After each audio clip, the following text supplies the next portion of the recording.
글로벌 핫 이슈를 전해드리는 외신 인사이드입니다. 박지연 리포터, 네. 오늘 뭘 준비했어요? 네. 오늘은 얼마 전에 구글이 새로운 스마트폰인 픽셀을 공개했는데요. 구글이 자체 개발한 첫 번째 프리미엄 스마트폰입니다. 관련해서 굉장히 많은 보도들이 쏟아져 나왔는데 오늘은 폭스뉴스에서 구글이 애플과 삼성을 겨냥해 새 스마트폰 픽셀을 내놨다고 보도한 기사 준비해봤습니다.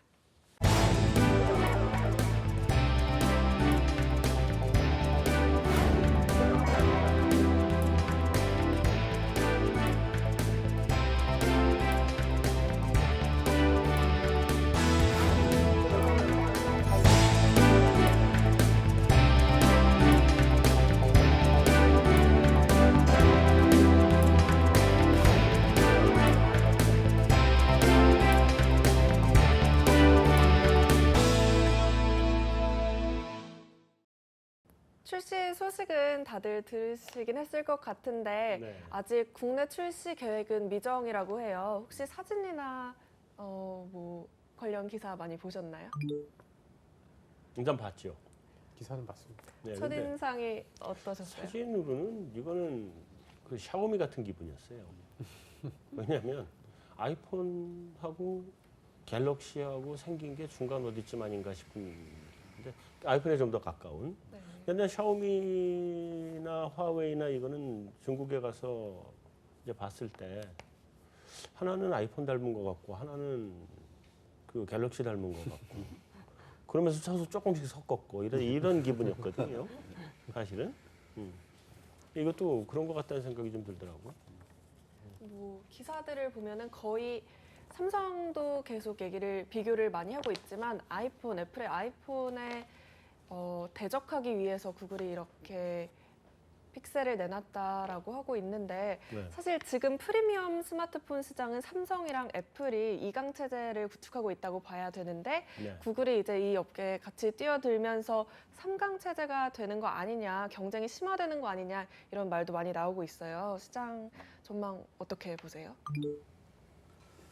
사실 IT 업종, 뭐 하드웨어 업종, 소프트웨어 업종에 대한 전망을 하라고 하면 정말 전문가가 아니면 하기 상당히 어렵습니다. 그리고 뭐 실질적으로 LG의 핸드폰도 어느 한 기간에 굉장히 잘 팔린다. 픽처폰이라고 얘기했죠. 근데 금방 사라졌거든요. 그래서 이게 구글의 이름이 있으니까 어느 정도 인기몰이를 할 수 있을지는 모르겠지만 실질적으로 한 번도 이걸 해보지 않았기 때문에 아이폰이나 삼성전자 같이 오랜 기간 동안에 계속적으로 업그레이드를 해온 그런 경쟁사와 경쟁을 해서 경쟁이 될까 하는 의구심은 가지고 있습니다. 제 생각에는 당분간은 쉽지는 않을 것 같은 게요. 뭐 디자인도 사실 뭐 그다지 이렇게 새로운 게 별로 없고 이제 유일하게 이제 좀 경쟁이 될 수 있는 부분은 이제 안드로이드라는 소프트웨어잖아요. 그러니까 안드로이드를 직접 만드는 구글이 이제 직접 디자인을 했기 때문에 소프트웨어로 승부를 해야 되는데 뭐 아직은 뭐 새롭게 AI 같은 기술을 접목시켰다는 것 외에는 특별한 게 별로 없는 것 같아서 당분간은 아직은 이 삼성과 LG 사이를 이렇게 들어가기가 쉽지는 않을 것 같은데 저 개인적으로 그렇게 생각하는데 그래도 좀 의미가 있는 거는 어쨌든 소프트웨어 업체가 하드웨어까지 같이 하기 시작을 했다라는 거인 것 같습니다. 그 디지털 카메라요. 거기에 마이크로소프트가 진출했었던가요? 미놀타 인수하면서? 몰라요? 나 어느 회사인지 기억은 안 나는데 회사 이름 기억이 나는데 디지털 카메라가 원래 이제 카메라 시장을 완전히 죽여버린 게 디지털 카메라잖아요. 기존에 그러니까 그 DSLR, SLR 카메라들, 리플렉션 카메라들을 완전히 재워버리고 디카가 나오기 시작을 하면서 이제 디지털, 그러니까 이 카메라 회사들이 다 충격을 받긴 받았죠. 그리고 그 중에 하나가 이제 일본에 제일 잘하는 게 제일 많이 팔린 게 이제 캐논하고 니콘하고 뭐 미놀타 뭐 이런 것들이 있는데 미놀타를 인수하면서 미국의 소프트웨어 업체가 뛰어들었단 말이에요. 마이크로소프트였는지 어디였는지 좀 기억이 잘 안 나는데 하여튼 소프트웨어 업체가 들어왔어요. 그러면서 카메라 시장이 기존에 전통적으로 카메라를 만들던 회사가 다 죽고 이제 저쪽에서 경쟁이 뛰어들어오는구나. 이게 쉽지 않을 거다라고 생각을 했단 말이에요. 근데 이름 없잖아요. 지금 살아있는지 뭐 없는지도 모르겠고. 근데 그 사이에 카메라 시장 내에서는 편대 변화는 있었어요. 그러니까 디지털로 오기 전에는 니콘이 캐논보다 시장 점유율이 높은 회사예요. 그리고 니콘 카메라가 훨씬 좋았던 카메라고 나도 대학교 다닐 때 니콘 카메라를 가지고 사진 찍었단 말이에요. 니콘 FM2 그러면 아주 전설적인 사진기예요. 그게 보급형. 근데 캐논은 못 따라왔었거든. 근데 디지털화로 가면서 캐논이 니콘을 뒤집어 버렸어요. 캐논이 시장 점유율이 한 70% 정도 가고 니콘은 30% 정도밖에 못 가요 지금. 뒤집었다. 그래서 이 얘기를 하는 거는 소프트웨어 기업이 자기들의 기술이나 이런 거를 응용 기반이나 이런 걸 가지고 제조 기반으로 뛰어들어오긴 하는데 이 IT도 소프트웨어 기반도 있고 하드웨어 기반이 있는 거 아니에요? 우리 삼성, 애플은 원래 하드웨어 기반이잖아요. 컴퓨터 만들던 회사고. 그러니까 하드웨어 기반의 제조 기반의 회사를 뛰어들어오는 거는 굉장히 힘들어요. 반대로 제조 기반의 회사들이 그런 소프트웨어 기반의 회사를 뛰어들어가는 것도 힘들어요. 왜 그러냐? 사고방식이 달라. 그걸 깨고 뛰어들어와서 성공할지는 구글이 성공할지는 솔직히 잘 모르겠어요. 저도 그 본부장님 의견에 동의를 하는 부분이 뭐냐면 어쨌든 이거는 성장주지 않습니까? 그러니까 IT 산업 그리고 뭐 최근에 몇 년 동안 계속 얘기하는 게 바이오 그리고 과거의 인터넷 붐 그러니까 신기술이거든요. 근데 이 지금 아이폰, 갤럭시 다 기존적으로 있는 시장이잖아요. 여기서 경쟁을 하고 들어오는 거기 때문에 뭔가 획기적인 신기술을 가지고 뭔가 완전히 새로운 시장을 창출하지 않는다면 성공하기 상당히 어렵지 않을까라는 생각을 하고 있고요. 결국 뭐 얼마 전에 재밌는 얘기를 들었는데 예를 들어서 이북이라는 게 있지 않습니까? 이북. 기본 페이퍼로 글을 읽는 거하고 이북이 한때는 굉장히 반짝하면서 시장이 굉장히 커질 거다 생각했는데 나중에 알고 봤더니 시장 규모가 굉장히 작아지고 기본적인 페이퍼를 하는 회사에 다 먹히는 그런 현상이 나타났거든요. 그래서 이것도 비슷한 게 아닌가. 기존에 있는 시장에 뛰어들었다가 사실 성공하기 힘들지 않을까 이런 생각을 가지고 있는데 또 모르죠. 뭐 뭔가 신기술이 있는지 우리가 전혀 예상하지 못한 신시장을 만들어낼 수 있는 부분이 있을지 그건 뭐 잘 지켜봐야 되겠죠. 저는 이거 보고 딱 두 가지 정도 말씀드리고 싶은데요. 먼저 구글의 이 픽셀폰이 엔트리가 목적이었으면 성공. 다만 여기에 뭔가 활로를 개척하려고 그랬으면 실패다 이렇게 보고 있습니다. 인터넷에 잠깐 봤는데 저는 멀리서 보면 이게 갤럭시인지 아이폰인지 구분이 안 됐어요. 즉 구글이 그럼 저희가 생각하는 이미지대로 뭐 동그랗게 나오거나 별 모양으로 나왔으면 몰랐을까. 지금은 별로 변별력이 없었다고 보고요. 오히려 역발상으로 지금 2강 체제, 삼성과 아이폰이 신제품들이 좀 더 빨라질 것 같습니다. 왜냐하면 항상 성장성과 잠재력은 있기 때문에 앞서가는 리딩 기업들이 좀 더 기술 개발에 박차를 가하거나 신제품을 좀 더 빨리 내는 이런 순환주의가 오히려 더 빨라지지 않을까 이렇게 좀 생각하고 있습니다. 똑같은 얘기를 다시 하면 그러니까 제조업이 은행업이나 이런 증권업에 들어가서 성공하기가 힘들어요. 마인드가 달라. 정말 힘들어요. 근데 반대로 또 은행이 제조업을 자회사로 두죠? 성공 못해요. 절대 성공 못합니다. 그래서 그 뭐 정부는 금산분리하자 뭐 이런 얘기를 하고 그래서 뭐 법으로 좀 여러 가지를 막고 있긴 하지만 사실은 금융하고 산업이 같이 가기가 힘들어요. 장기적으로 보면 자동적으로 분리되게 돼 있어요. 장기적으로. 이것도 똑같은 것 같아. 제조하고 소프트웨어 같이 가기 쉽지 않을 것 같다는 생각이 들고 그런 관점에서 보면 구글 자동차 있잖아요.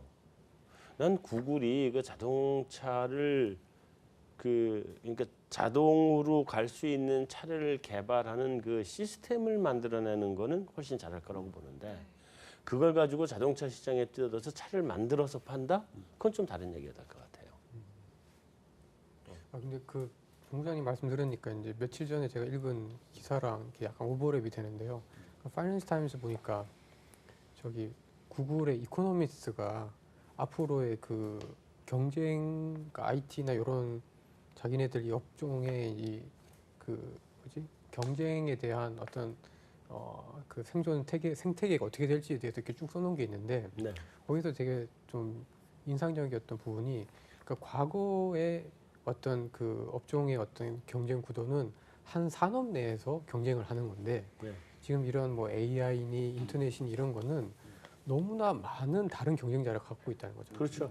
예를 들면 구글은 지금 여러 가지를 하고 있지만 예를 들면 자율주행차 같은 경우에는 테슬라나 뭐 BYD나 이런 전기차와 관련된 또 경쟁자가 있고 네. 또 핸드폰과 같은 이런 안드로이드 시스템에서는 또 삼성이나 애플이랑 또 같은 경쟁 구도가 있고 근데 그래서 이 과거에 비해서 경쟁 구도가 굉장히 복잡하고 굉장히 이렇게 서로 얽혀 있다라는 거예요.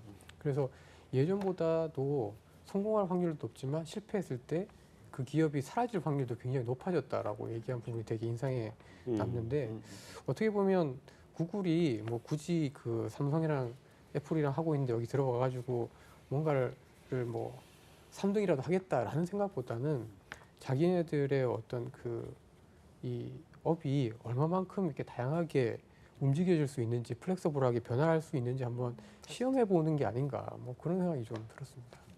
구글이 이 픽셀폰의 가장 두드러지는 특징 중에 하나가 이제 인공지능 서비스인데 구글 어시스턴트라고 아이폰의 시리 같은 네. 기능이에요. 네. 그래가지고 인공지능 서비스에 굉장히 주목을 많이 하고 있고 IT 기업들 전부가 그렇듯이 앞으로 아무래도 IT 기업들이 뭐 주목해야 할 부분은 인공지능 AR, VR 이쪽 분야가 아닐까요? 그런 측면에서는 저는 뭐 웬만큼 성공할 수도 있지 않을까라고 생각했는데 어떻게 생각하세요? 그렇죠. 지금 AI 얘기를 네. 하는 거니까 사실 저도 뭐 저희 회사에서 로보 어드바이저를 만들고 있거든요. 네네. 그러니까 결국은 이 분야는 완전히 새로운 시장이다. 그렇죠. 만약에 그게 진짜 시장화 시켜서 수익 창출원으로 만들 수 있다면 성공할 수도 있겠죠. 네. 근데 지금 어쨌든 핸드폰을 내놨고 AI 기능이 있다고 하는데 뭐가 있는지 아직 모르겠고 그죠? 그리고 또 제가 AI 쪽을 계속 뭐 로봇 어드바이저 만들어 보니까 참 여러 가지 부분들이 있어요. 이게 쉽게 빠르게 시장에 접근하기는 제가 볼 때 쉽진 않다. 그래서 테스트 작업 그리고 이게 정말로 머티리얼라이즈 돼서 돈으로 이어지는 것까지는 시간이 상당히 많이 걸릴 수 있다. 그렇지 않습니까? 지금 우리가 인공지능을 가지고 투자를 한다는 것도 변수가 너무 많기 때문에 이걸 어떤 식으로 해서 수익원을 창출할 수 있느냐를 연결시켜야 되는데 마찬가지로 지금 핸드폰을 사용을 하는데 뭐 AI로서 뭘 하냐는 거죠. 그거에 대한 아직 데피니션도 정의도 없는데 이걸 가지고 핸드폰이 잘 팔릴 거다. 그건 좀 너무 거리가 멀지 않나. 지금 아직은. 네. 물론 뭔가 만들어낸다면 성공을 할 수 있는 시간을 단축시킬 수 있다면 뭐 다른 얘기겠지만 지금 현 시점에서는 뭐 AI 네 뭔지는 모르겠다는 네. 거죠. 이 AI에서 성공을 하려면 이걸 자기가 만든 거 가지고 휴대폰 업체에 팔아먹지 못하니까 휴대폰을 인수를 해서 거기다 휴대폰에 들어가는 AI를 판다? 난 그 발상은 좀 이상한 것 같아요. 알파고 같은 거 가지고도 얼마든지 갈 수 있는 길이 많을 텐데. 그러니까 소프트웨어만 만들어서 그것만 파는 것만으로도 새로운 시장을 무궁무진하게 만들어낼 수 있을 텐데. 근데 굳이 이런 AI나 이런 거를 제패하기 위해서 제조 시장으로 뛰어들어온다? 그건 좀 다른 얘기일 것 같아요. 왜냐하면 요즘은 시리는 내가 옛날에 좀 자주 썼었어요. 근데 요즘 시리가 좀 이상해졌어요. 아이폰 쓰는 사람들은 알 거예요. 네. 아이폰 5에서는 시리가 좀 잘 먹혔어. 말 잘 알아들었는데 6로 넘으면서 말을 좀 잘 못 알아들어. 이거 써야 되나 이런 생각이 들긴 하지만 그래도 아이폰이나 삼성전자나 다 집중 투자를 해서 쓸 만큼 만들어서 갖다 붙인단 말이에요. 근데 자기가 그거를 만들어서 삼성전자나 아이폰한테 팔아먹을 수 없으면 내가 핸드폰을 새로 만들어서 내 거에다 장착해서 시장을 장악한다? 그건 좀 발상은 아닌 것 같고 좀 다른 쪽으로도 얼마든지 인공지능 가지고 돈 벌 수 있는 세상이 많지 않나요? 그렇죠. 겁나게 많을 것 같은데 그거 가지고 난 그렇게 생각이 돼요. 모르겠어요. 제가 구글의 미래에 대해서 너무 부정적으로 구글 핸드폰의 미래에 대해서 너무 부정적으로 얘기하는 거는 아닌가 하는 생각이 들긴 하는데 다양한 시도들은 좋고 좀 그거를 가지고 또 그 기술력을 가지고 시장을 어디서 창출할 것이냐를 다시 생각을 해보지 않으면 괜히 여기저기 다 벌려놓은 것들이 다 손실 덩어리가 될 수도 있고 그거는 뭐 자기가 번 돈 가지고 자기가 열심히 해보겠다는데 뭐라고 할 말은 없습니다만 네. 그렇죠.